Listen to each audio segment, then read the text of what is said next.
Salve a tutti, buongiorno da Lello Traisci, ci troviamo nella Teca Castellana, luogo che io ho voluto creare per divulgare e per portare avanti il discorso della cultura popolare. Ci troviamo vicino a un grande falò, un bel camino, perché? Perché oggi 17 gennaio è la ricorrenza di Sant'Antonio Abate. Per noi che siamo cultori della musica popolare sarebbe il nostro calendario. Difatti dice il detto che o commence Sant'Antonio tutto l'anno passa buono. Bene, allora io insieme all'Accademia Napoletana con il professor dottor Massimiliano Verde ci proponiamo di fare una serie di piccoli clip per portare avanti quello che era la cultura popolare di un tempo e per far capire da dove nascono molte ritualità dell'attuale religione cattolica cristiana. Allora, come dire, i riti purificatori del fuoco risalgono dalla notte dei tempi, perché noi vediamo con Prometeo,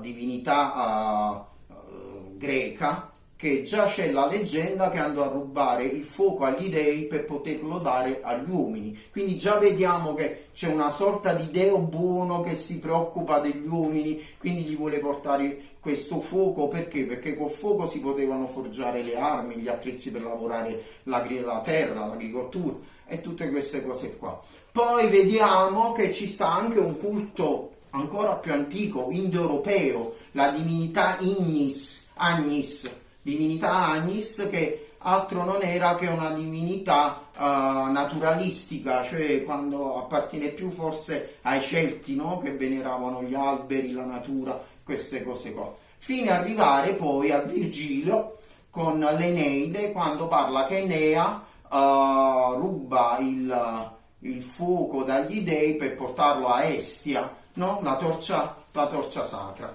per poi arrivare all'antica Roma con la dea Vesta. Difatti i riti delle Vestali, che erano queste fanciulle vergini che si occupavano di mantenere viva la fiaccola della purificazione, non sia mai si spegneva, pagavano con la loro vita stessa. E tutto questo avvenne fine al 300 d.C., quando con Teodosio e con l'editto di Tessalonica vennero, diciamo, cancellate, deturpate tutte le culture pre-cristiane, perché si doveva fare posto poi al cristianesimo. Che è successo però? Noi comunque abbiamo inconsapevolmente saputo mantenere le ritualità. Tanto è vero, ancora oggi nel 2024 vediamo che stasera, 17 gennaio, invece di usare questi nomi Prometeo eccetera eccetera, si festeggia Sant'Antonio. Abbiamo messo il santo cristiano e tutto, però vediamo a Nusco, a Solofra, a Saviano, in Dobore Sant'Antonio a Napoli, a Portico di Caserta, per finire, concludiamo con Macerata Campania, ma ci sono ancora tante altre città e paesi che fanno questa ritualità d'Ocippe Sant'Antonio, oppure del cosiddetto Fucarona, che festeggiano con la stessa ritualità di milioni e milioni di anni fa, festeggiano questo inizio d'anno, perché adesso muore il periodo buio, la natura tende a risvegliarsi piano piano ed andremo poi verso la primavera. Quindi a gennaio, febbraio ci incamminiamo, la natura da sotto incomincia a svegliarsi, a portare i suoi germogli. Ed erano queste le ritualità, erano ritualità semplici. Quindi il fuoco che porta calore, che porta luce, che porta ma anche aggregazione, perché noi vedremo stasera attorno a Falò si incontreranno anche persone che magari vengono da di parte e fanno amicizia, socializzano e tutto. Quindi viva i fuochi sacrificali, viva la vera cultura, e ricordatevi che solo conoscendo veramente da dove noi veniamo potremo avere un futuro roseo. Ciao, vi lascio un bel commento audio che ci ha lasciato il grande Marcello Colasurdo a noi della Teca Castellana, e poi subito dopo vi lascio con una bella ricerca che ha fatto il professor Massimiliano Verde con Accademia Napoletana. Ciao a tutti da Lello Traisci, ciao, viva Sant'Antonio, ciao. Del nostro Sant'Antonio è stato mediatore, perché la Chiesa ha fatto un grande compromesso, perché tu con le tradizioni popolari la Chiesa hai voluto sempre trasferire. Perché Sant'Antonio Sapiccio Fuoca e del protettore degli animali. Sant'Antonio, ecco dove viene Che da bel tutto il giorno. mondo. A parte che il fuoco è il simbolo di luce, di purificazione e tante belle cose. Ma la Chiesa ha fatto un grande compromesso con la cultura popolare. Le tradizioni pagane e le tradizioni popolari sono tutte apostrofate, sono una metafora tra la vita e la morte. Siamo dei totem, viaggianti, come da già dire. Sì, Siamo sì, i sì. guru che parlano a madre natura e noi dobbiamo essere onorati. E la Chiesa a volte ci ostacola, però noi abbiamo vinto, perché poi ci chiamano a noi a fare funzionare d'amore e cosa. E io dico, sai come li paragono? Li paragono padre, facci. Non vi scordate che Davide, il pastorello, Davide che sconfisse il Golia, suonava il tamburello, suonava la tamburella, perché era un pastore. Questo fa parte della cultura pastorale. E tu che la a sapere? Perché tu il pagano ce l'hai dentro l'anima tua, ma non ce l'hai perché non credi nella legge naturale. Davide, il pastorello, suonava il tamburello, hai capito? Ha fatto pure la rima. Perché su queste lodi suonerai, su questo tamburo suonerai le mie lodi, disse il Signore. Però lo disse prima Dioniso, quando partorì, quando dalla coscia di Zeus, e lo disse ai suoi baccanali, ai suoi baccanti, ai suoi... E viva la tradizione, e viva noi, Sempre. viva Padre Terra e tutte quelle che ne consegue. Sì. Viva Sant'Antuono, e ti ho detto che se Sant'Antuono, si piange e si ride perché entra il carnevale, il fuoco della purificazione, il segno della luce perché lo scuro inverno se ne va e poi entra subito il carnevale, cioè, è la festa della luce.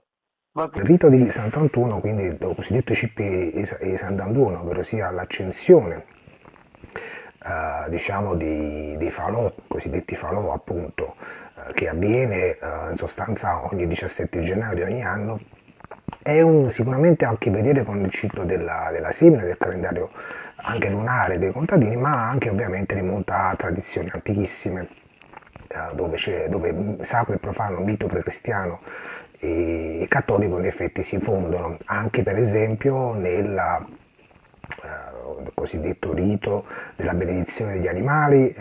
Infatti si racconta, come ben sappiamo, che Sant'Antuono appunto discese dagli inferi per rubare il fuoco ai diavoli, e quindi in effetti poi c'è tutto il discorso legato alla protezione degli animali, anche posso dire, all'ordine degli Antonini, i quali ovviamente sono di origine, come sappiamo, di origine francese. C'è tutto il discorso legato alle reliquie del santo che da Gerusalemme furono portati appunto a questo villaggio francese, e in realtà poi si scoprì che soprattutto il grasso degli animali, quindi in questo caso il grasso del maiale, serviva a lenire quello che era chiamato Pondufoche Sant'Antonio, che in realtà, sia che lo si volesse, diciamo, considerare come causa di un fungo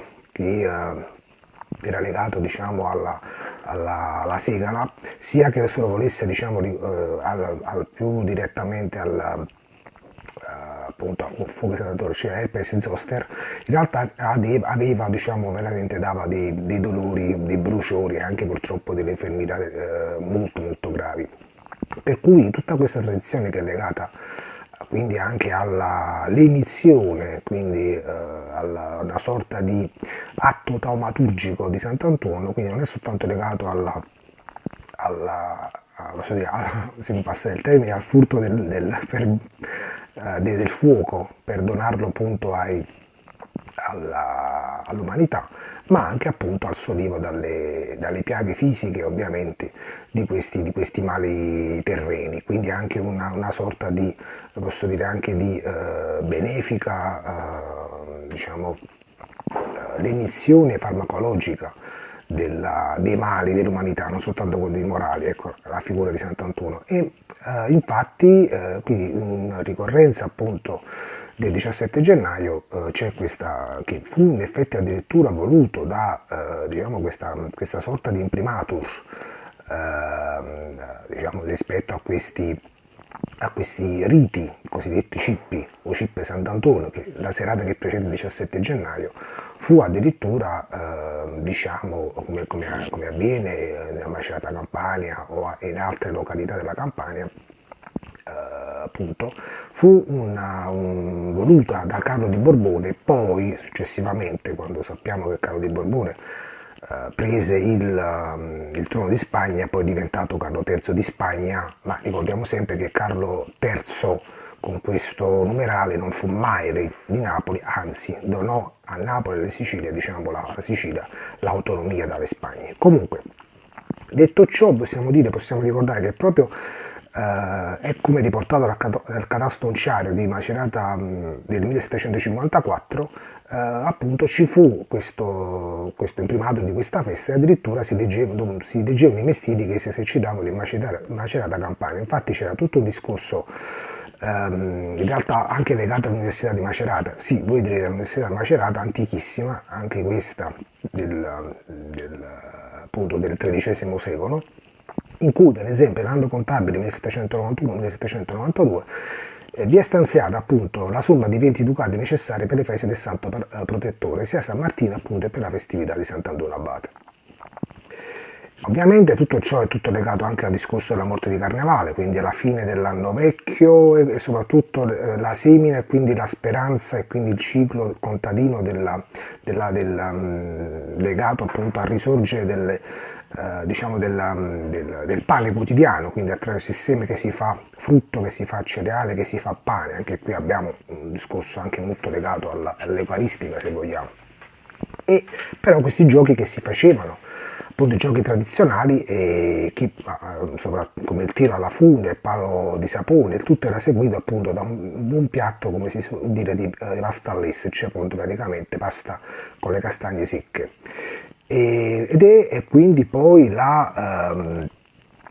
appunto, anche con la tipica sfilata dei carri, meglio note come battuglie di pasta all'estero, che si tratta appunto di carri di Sant'Antonio in cui si trovano alloggi cosiddetti bottari di Macerata Campania, che ripropongono l'antica sonorità, quindi gli antichi suoni maceratesi dell'omonimo nome di pasta all'estero. Questo è molto importante, questo, che come anche vediamo anche recentemente, l'uso di strumenti musicali che sono sostituiti appunto con botti, quindi botterina e botterina, tini e falci, tutti gli strumenti proprio ancora una volta di uso contadino che vengono riutilizzati per evocare i suoni della tradizione. Come sappiamo, il cosiddetto Fuocorazzo 17 gennaio è il Buvero, quindi praticamente a Napoli. Come sappiamo c'è appunto nella chiesa, che probabilmente è di epoca angioina, ma ancora prima probabilmente questa di francese, perché è legata anche agli ordini, appunto l'ordine degli Antonini di derivazione francese e provenzale anche. In realtà in questa chiesa, come sappiamo, poi il giorno di Sant'Antonio vengono benedetti gli animali e quindi c'è anche un discorso molto, molto importante da questo punto di vista. E ovviamente anche se viene, diciamo, criticato da qualcuno, ma bisogna ricordare che per esempio le grandi cataste di legno, per esempio, quindi i cippa a Sant'Antonio che si fanno a Furcello per esempio, o nel Bovo di Sant'Antonio, sono appunto appunto sono un modo per simboleggiare la potenza del santo di Sant'Antonio, che è in grado appunto di spegnere le forze del male, ovviamente anche per disfarsi di qualcosa insomma, di vecchia, il taro che non serve più. E ovviamente tutto ciò, quindi come si suol dire, è molto, ha un legame tra sacro e profano. Le località ovviamente oltre Napoli, oltre Macerata, in cui si svolgono i riti dedicati al santo, che possiamo sempre con questo bastone del taumaturgico, quindi il cosiddetto bastone degli ultimi, o anche il tau, che vuol dire la parola greca destino, oppure per esempio legato appunto al concetto di benedizione degli ultimi, avvengono appunto Pucciuluz ovviamente, che ci ricorda sempre il discorso che si intrufolò appunto negli inferi, insomma, per mettere a soqquadro diciamo, i diavoletti, e per consentire a Sant'Antonio insomma, di dare il fuoco all'umanità attraverso il suo bastone appunto particolare, diciamo così. Anche qui abbiamo questa visione abbastanza tra il sacro e il profano, quindi quasi a protopaico praticamente. E ovviamente quindi altre città ovviamente della qualità sono per esempio a Cicciano, molto importante, dove c'è l'ascensione appunto del falò a Largo Sant'Antonio, appunto in prossimità della festa, e poi appunto il 21 con i fuochi pirotecnici, e quindi c'è tutto un discorso che viene appunto, ci rimonta alle antichi usi e tradizioni. E poi ovviamente Saviano, Nusco e così via, Solofra, ovviamente come abbiamo detto Macerata Campania e così via. Quindi quello che è importante dire, quindi al di là di questo discorso tra il sacro e il profano, tra il mito e diciamo la tradizione popolare, tra il ciclo della vita, il ciclo della morte, il ciclo lunare e quello del contadino, quindi semina, rifioritura, vecchio, nuovo, quindi morte di carnevale, infatti sì, era anche quella l'epoca, il 17 gennaio, in cui si celebra la morte di carnevale, o almeno la si anticipava, quindi come qualcosa che era appunto di vecchio, che doveva andare, ecco perché si chiama la roba coppa basci, che doveva essere andare a sostituire da un nuovo anno solare, se si può dire così. E molto importante ovviamente quando noi parliamo di Sant'Antonio, parliamo appunto di usi, costumi e soprattutto di lingua napoletana, che è la stessa lingua che ha i Vuttara, per esempio, i Ributti Sant'Antonio, che ci ricordano ancora una volta che la lingua napoletana non è soltanto la lingua dei napoletani, ma è la lingua dei campani, e se vogliamo più estensivamente addirittura del sud, cosiddetto sud continentale, e occorre rispettarla perché la lingua, come ci insegnano i padri greci nella Vota, è l'idioma, quindi l'identità.